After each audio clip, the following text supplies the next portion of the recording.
Kalian pikir patah hati itu soal nangis Bombay semalam suntuk terus besoknya bisa ketawa lagi?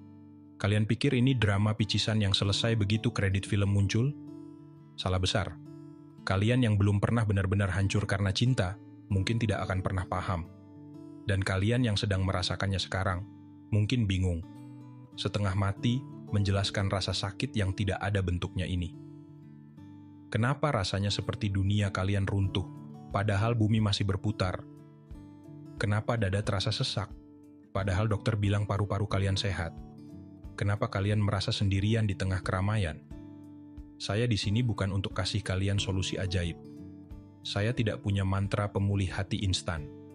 Saya di sini untuk menemani kalian menyelami rasa sakit itu. Untuk memberi nama pada hantu yang menghantui pikiran kalian. Untuk membungkus remuk redam kalian dalam kata-kata, supaya kalian merasa, oh, ini toh rasanya. Supaya kalian tahu, kalian tidak gila. Kalian hanya sedang patah hati. Dan patah hati itu sakitnya nyata.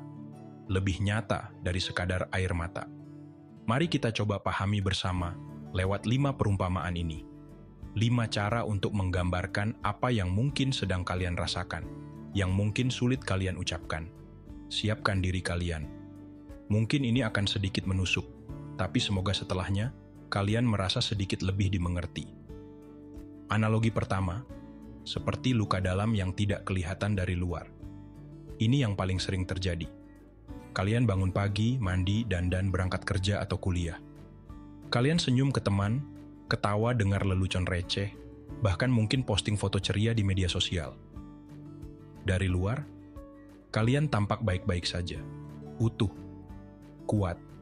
Tidak ada darah, tidak ada perban, tidak ada bekas jahitan, tapi di dalam ada luka menganga yang tidak berhenti berdarah, rasanya seperti organ dalam kalian memar parah, tapi kulit luar mulus tanpa cacat. Orang lain menepuk pundak kalian, bilang, kamu kuat ya, hebat sudah bisa move on secepat ini. Padahal setiap tepukan itu rasanya seperti menekan luka memar tadi. Sakitnya menjalar, tapi kalian cuma bisa meringis dalam hati.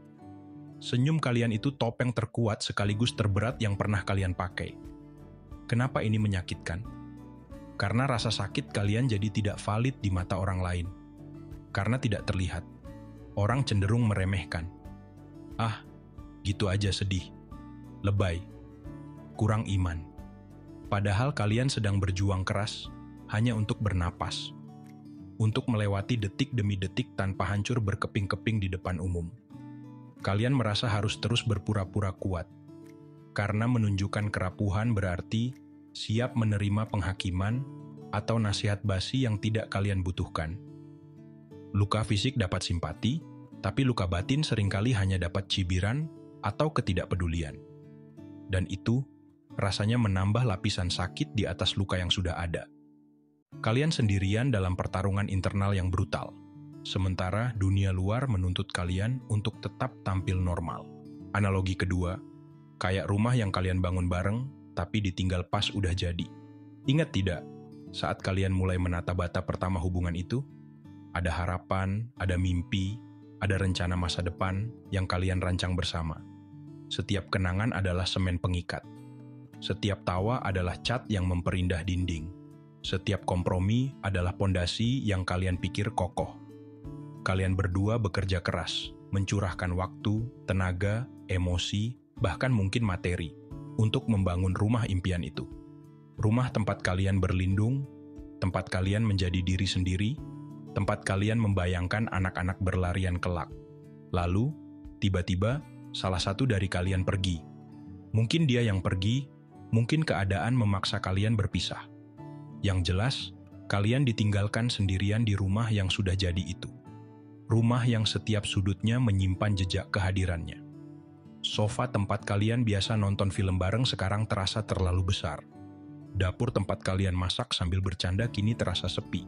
Kamar tidur yang dulu hangat kini terasa dingin dan kosong.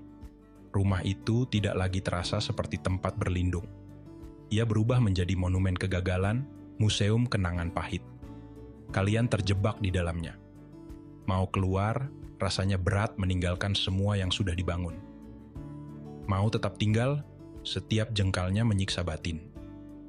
Setiap detail kecil, dari aroma parfum yang samar-samar tertinggal, hingga barang pemberiannya yang belum sempat dibuang, menjadi pemicu sakit yang menusuk.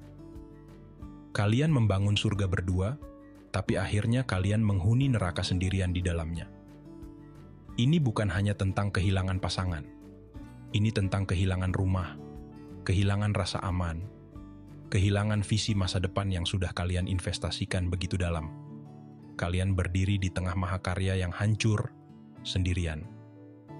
Analogi ketiga, seperti nonton film favorit yang endingnya tiba-tiba dihentikan.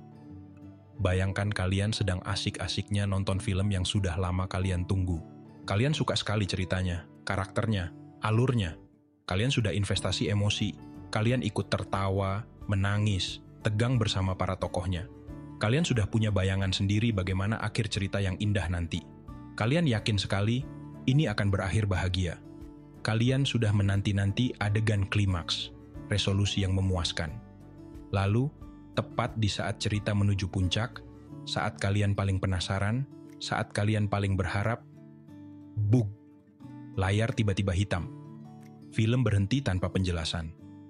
Tidak ada tulisan tamat, tidak ada kredit akhir, tidak ada sequel yang dijanjikan. Hanya keheningan yang canggung, dan layar gelap yang memantulkan wajah bingung kalian. Kalian ditinggalkan dengan sejuta pertanyaan. Kenapa berhenti? Apa yang terjadi selanjutnya? Bagaimana nasib tokoh-tokohnya? Apakah mereka bahagia? Kalian tidak akan pernah tahu. Patah hati seringkali terasa seperti itu. Hubungan yang kalian jalani adalah film favorit kalian. Kalian sudah membayangkan akhir yang bahagia. Pernikahan, rumah tangga, tua bersama. Kalian sudah menginvestasikan seluruh hati dan harapan pada alur cerita itu. Tiba-tiba, hubungan itu berakhir. Entah dengan alasan yang jelas, atau lebih buruk lagi, tanpa penjelasan sama sekali. Kalian ditinggalkan menggantung. Tidak ada closure. Tidak ada jawaban atas pertanyaan kenapa ini harus terjadi. Kalian terjebak dalam limbo emosional, terus-menerus memutar ulang adegan-adegan terakhir di kepala, mencari petunjuk yang mungkin terlewat, mencoba menulis akhir cerita sendiri, yang tidak pernah memuaskan. Rasa penasaran yang tidak terjawab, harapan yang dipotong paksa, dan ketidakpastian akan masa depan, itulah yang membuat patah hati jenis ini terasa begitu menyiksa dan membingungkan. Kalian kehilangan cerita yang kalian cintai, dan lebih parah lagi, kalian kehilangan kesempatan untuk mengetahui akhirnya. Analogi keempat, kayak nunggu hujan reda, tapi tidak pernah ada pelangi. Kalian tahu kan janji manis setelah hujan? Katanya, akan ada pelangi. Akan ada matahari yang bersinar cerah, udara yang segar, pemandangan yang indah. Itu harapan yang membuat kita bisa bertahan melewati badai. Dalam konteks patah hati, mungkin kalian berpikir, oke, hubungan ini berakhir. Sakit memang. Tapi, setelah kesedihan ini reda, setelah badai air mata ini berhenti, pasti akan ada kelegaan. Pasti akan ada pelajaran berharga. Pasti akan ada pelangi di ujung jalan. Kalian menunggu. Kalian melewati hari-hari mendung, minggu-minggu kelabu, bulan-bulan yang terasa berat. Hujan air mata mungkin sudah mulai jarang. Badai emosi mungkin sudah sedikit mereda.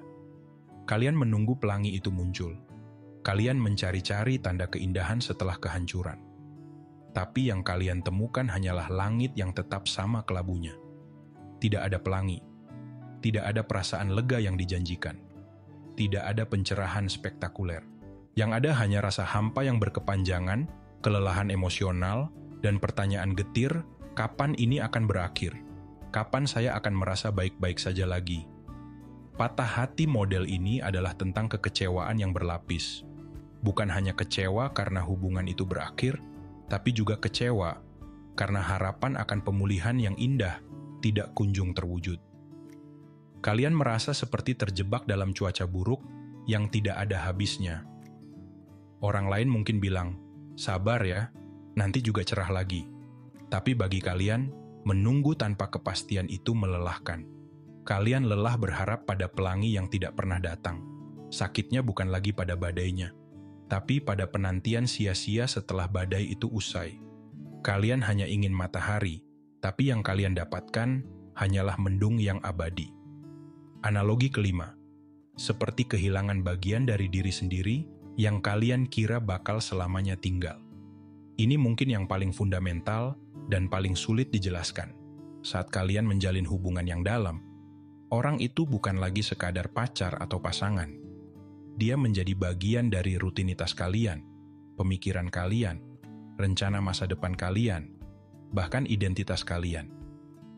Kalian tidak lagi berpikir sebagai aku, tapi sebagai kita. Kebiasaan kecilnya jadi bagian dari hari kalian.